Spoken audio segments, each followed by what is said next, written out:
Welcome everybody. This is VPC Firewall Rules. In this session, we will take a look at VPC Firewall Rules from a high level to start, so we know what this feature does and how we can potentially configure it in the cloud. We will then take a closer look at the default rules, also at the rule components, and finally talk about some of the exceptions that will still apply to our configuration.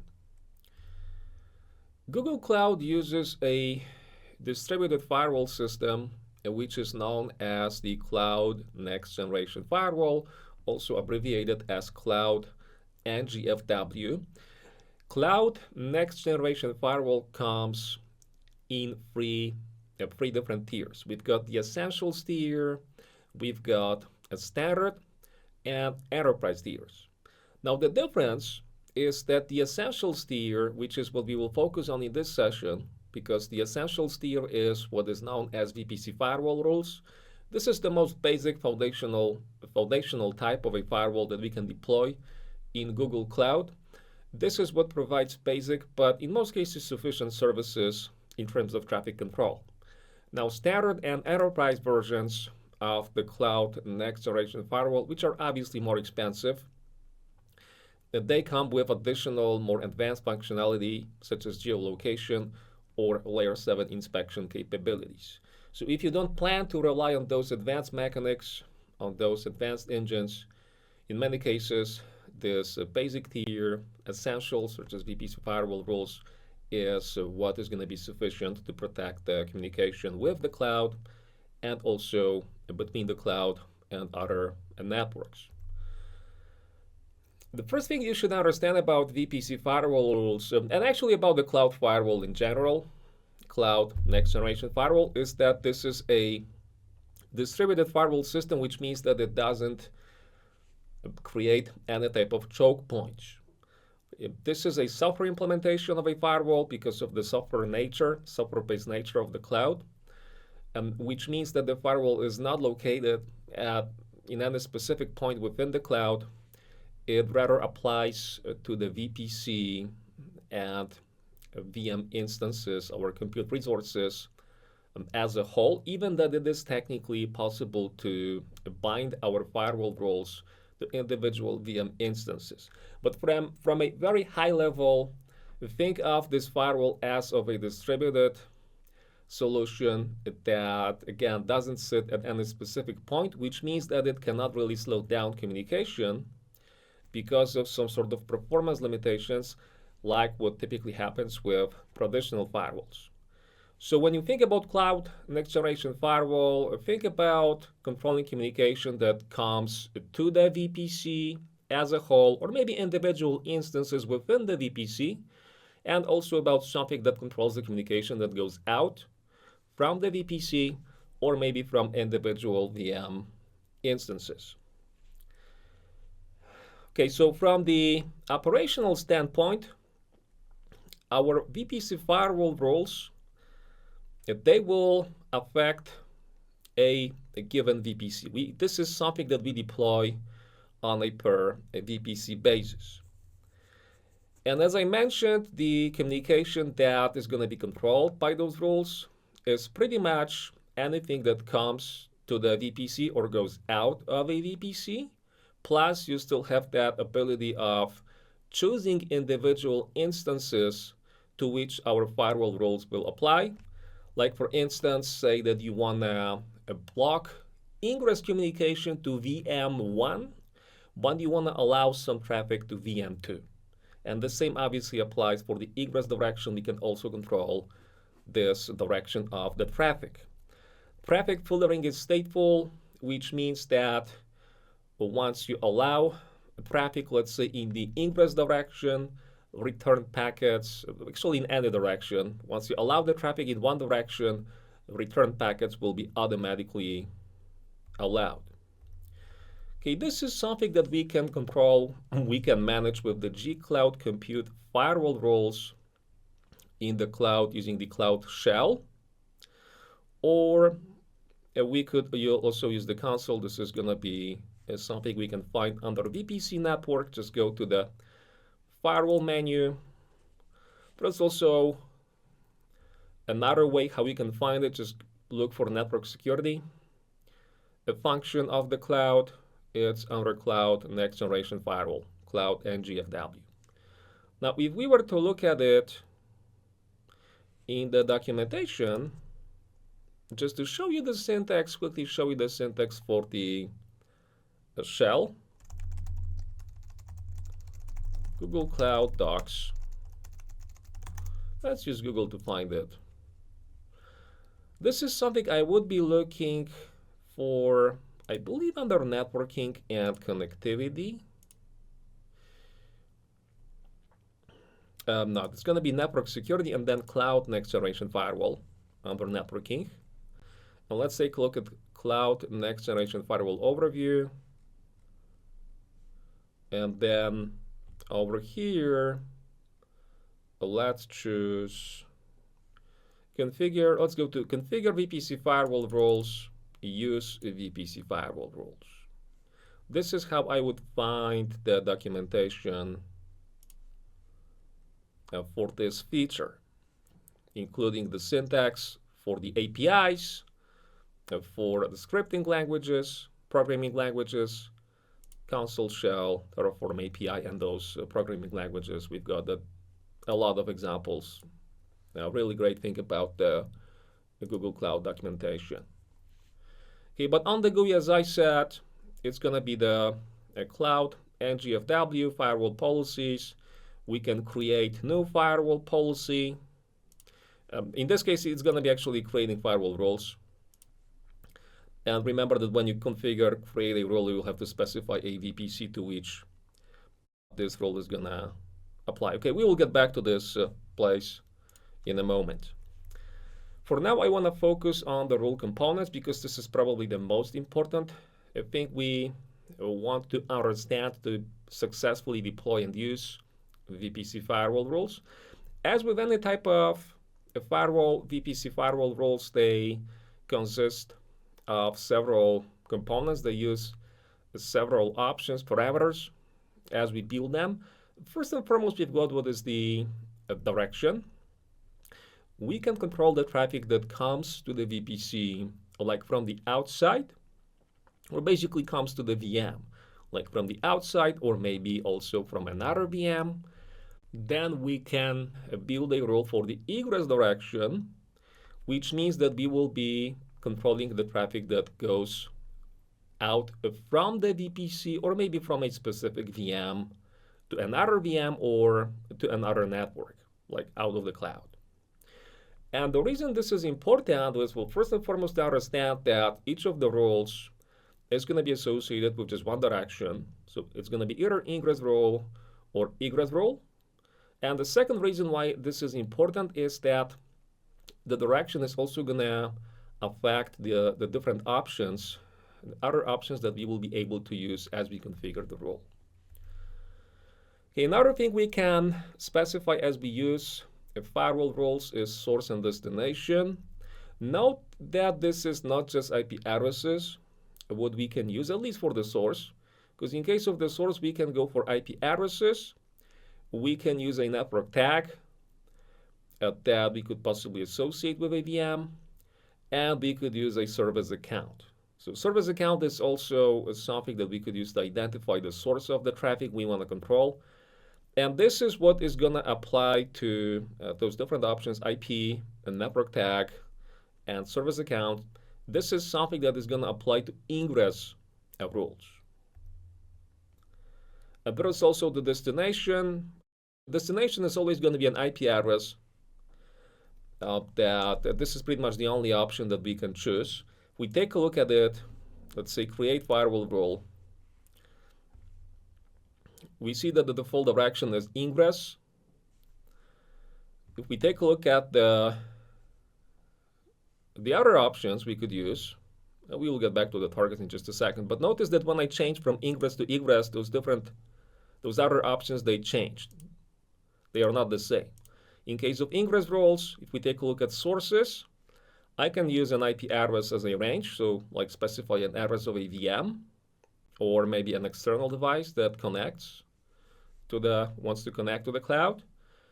But I still have a second option, a second type of source filter I could use, which could be a tag or a service account. So we can combine the different sources. Versus if we take a look at the destination, we see that this is just an IP address what we could use. Versus when we switch to egress direction, notice that for the source we could only use an IP address, versus for the destination it's still just an IP address what's available for configuration. So basically the scope for the source and destination is going to depend on the direction of the rule. This is something very important to remember. You guys don't forget to subscribe if you like our content. Thanks! There is also a critical component called a target, where target is what really identifies an instance, our resource within the cloud, to which the firewall rule is going to apply. This is how you control which of the resources will be potentially affected by your firewall configuration. And the different options we can choose for a target, this is going to be all VM instances, which is like the entire VPC. We could specify instances based on the tags or select those instances based on the service account configured for those instances. And there is also a correlation between the direction of the rule. When you configure an ingress rule where the direction of the rule is configured as ingress, the target configured in the ingress rule is going to apply to the destination virtual machines. Okay, so what I'm trying to say here is that when you configure an ingress rule, let's say from the, you want to control communication to one of the VMs within the VPC, within the cloud. Let's say you've got a web server and you want to narrow down the scope. You want to only allow communication, let's say, over port TCP 8080. You can build an ingress rule that is going to be configured with a target of your web server. And then let's say the port number and the protocol is going to be set to TCP port 8080. And the sources, which is going to mean the clients connecting, you will set it to 0.0.0.0/0, which is all IP addresses, like if you want to allow public access. Now, if you do the select a target inside of an egress rule, again, this means the direction is gonna, this means that the direction is gonna be set to egress for the rule. It means that the target is gonna actually apply to the source VM, or basically the instance that originates the traffic that is gonna be affected with this rule. So for instance, if you configure an egress rule with a target of VM2, it means that this rule is gonna affect packets coming from VM2 in the outbound direction, like to another VM within the VPC, or maybe for the traffic that goes out of the cloud.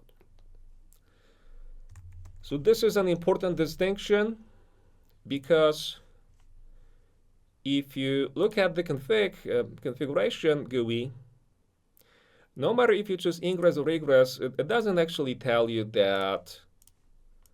Tell you the difference between the targets. It just noted it's all. In any case, it says it's targets. It doesn't say like source target or destination target. It's just targets. So remember that there is actually a difference depending on the direction in how this logic is going to be applied.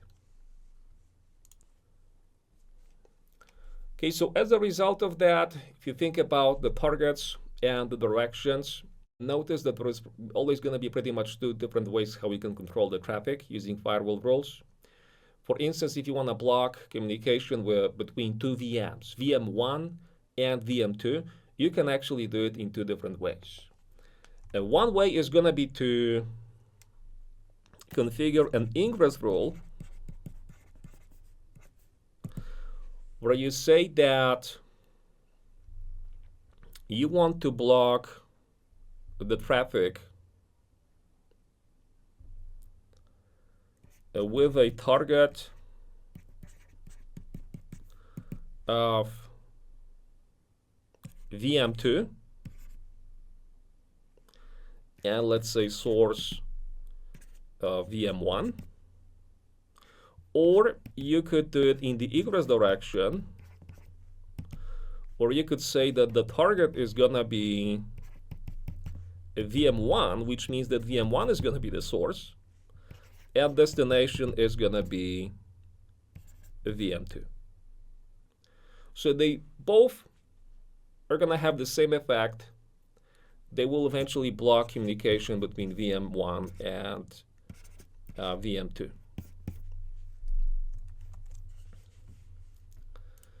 Moving on, let's now talk about other components of our rules.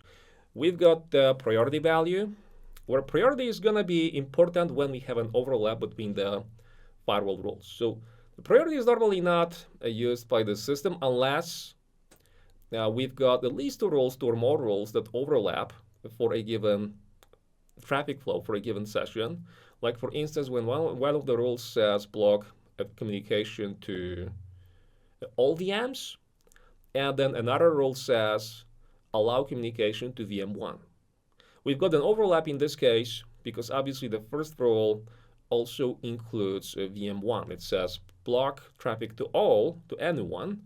The second says allow traffic to VM1. In this case, the priority is going to come into play, and what action is going to be eventually enforced on the traffic is going to depend on the priority value. Because the lower the number set for the priority, it means that the higher the priority is. Okay, so let's take a look at the following example. Let's say that we have two rules. Rule 1, as I said, is a block. We deny communication. This is an ingress rule.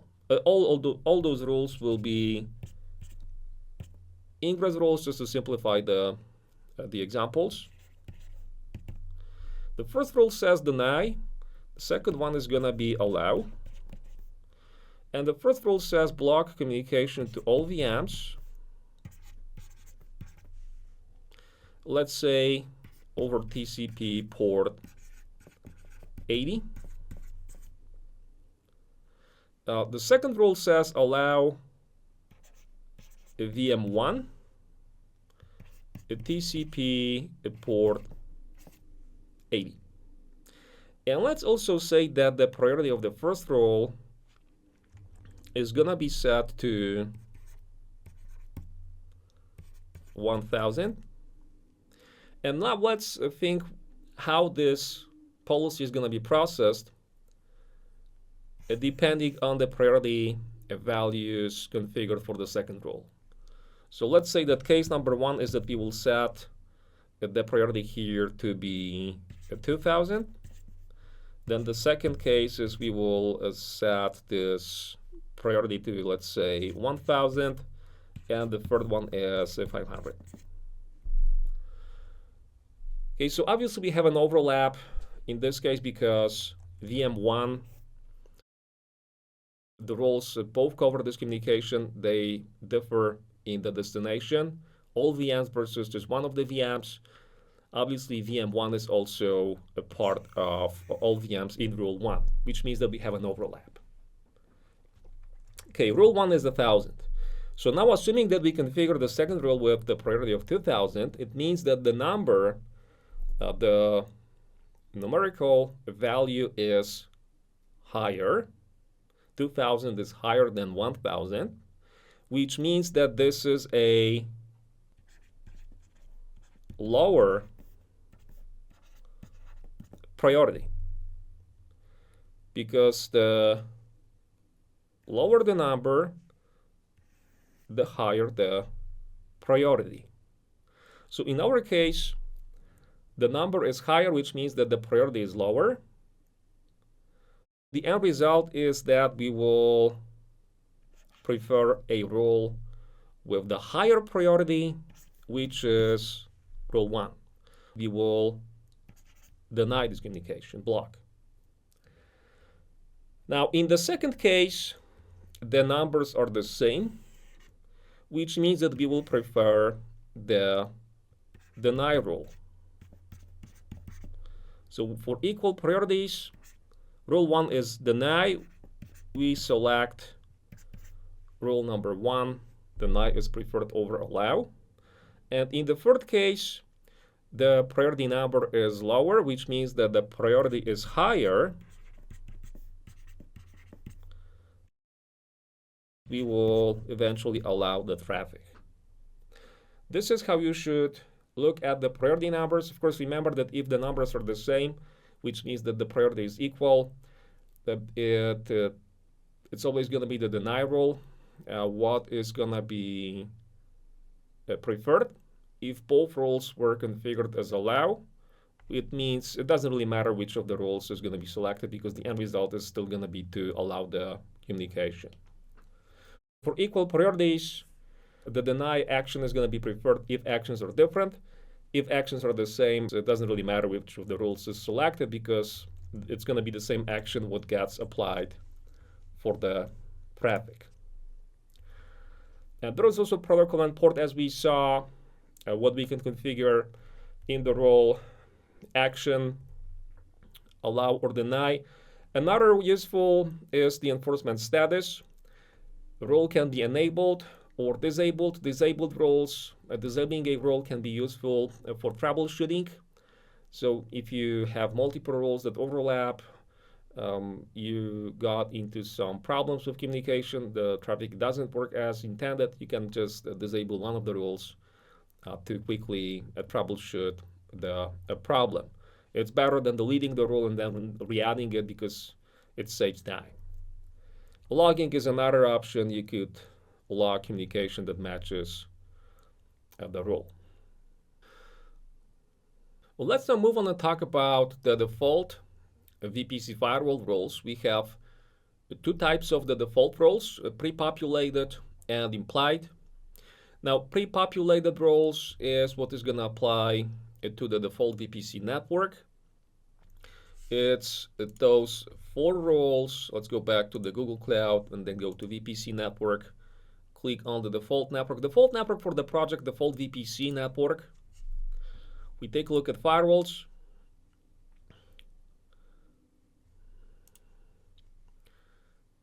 It's these 4 roles what are automatically associated with a default VPC. Now, if you configure a custom VPC, you technically could select some of these roles to include them when you build the custom VPC, but normally they are not, none of them is selected. So just remember that this by default applies to the default VPC network only. This is something you can modify or delete. And now in terms of the content, these rules are meant to allow TCP, UDP, and ICMP communication between all VM instances. And this is something that we can see over here. Just don't forget to expand the menu elements so we can see the actual targets and sources and additional options. Now we see the actual sources and targets once we say we want to view all row content. This is this rule, rule number 4. We see that this is, all those rules are ingress, which means that they affect communication that comes to the VPC or basically to the VMs. They apply to all VM instances, so it's for all incoming traffic to all VPC resources and all incoming packets to the VPC, all of its resources. And notice that in case of this 4th rule, we are talking about the source range of 10.128.0.0/9, which, if you recall, is the network that is used to configure, is used to allocate subnets for all subnets that are part of the default VPC. So this is for internal VM communication between all subnets, all VMs, so that VMs can talk to each other. And then the next three roles, we've got one for SSH, one for RDP, and one for ICMP. This is for connectivity testing and administration with SSH or RDP, regardless of the source. Like if you want to connect to your VM instance using SSH, RDP, or basically you try to ping it, let's say, from the internet.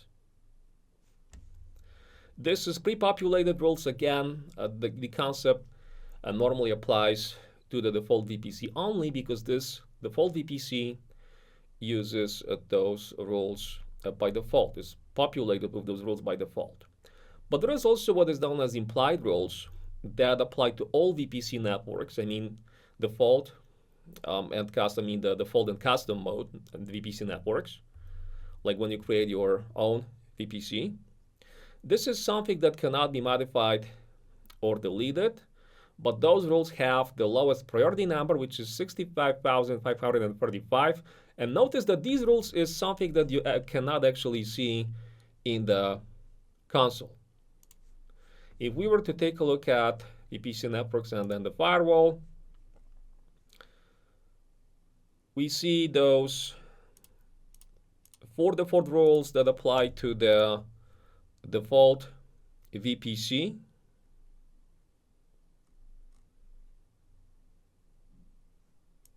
The default network.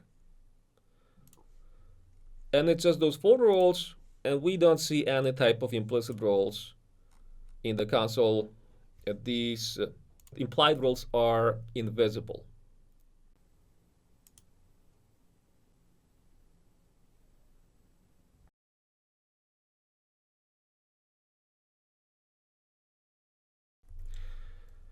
And this is something that is going to act as the catch-all mechanism. Like when the traffic does not match any of the custom rules, or basically when custom rules do not exist. It's just 2 rules what makes the implied portion of the firewall. One of those is used to allow all egress traffic with a destination of any IP address, and the other one is used to block all incoming traffic, all ingress communication with any source. So if you think about that, the end result of those implied rules, that again will be only used when there is no specific match, is to allow all outgoing traffic from the cloud and to block all incoming traffic to the cloud. But there is one more thing that still affects communication that kind of like bypasses the VPC firewall rules, which is firewall rules exceptions. Google Cloud allows or blocks some traffic regardless of the firewall rules. Specifically, this is SMTP communication, so email communication to external IP addresses. SMTP is TCP protocol port 25 that is blocked by default for the egress direction. Plus a communication between a VM and so-called metadata server, an internal device, internal system used to keep the VMs operational within the cloud, which is 169.254.169.254. If this traffic is automatically allowed, you cannot break it with your firewall configuration. 2 more exceptions. We've got protocols and ports accepted by the cloud VPN gateway, so the firewall is not going to affect this communication that goes to the cloud VPN gateway, plus stuff like proxy load balancer, the protocols and ports accepted by the forwarding rule to the proxy load balancer. This is also not affected by our firewall rules configuration.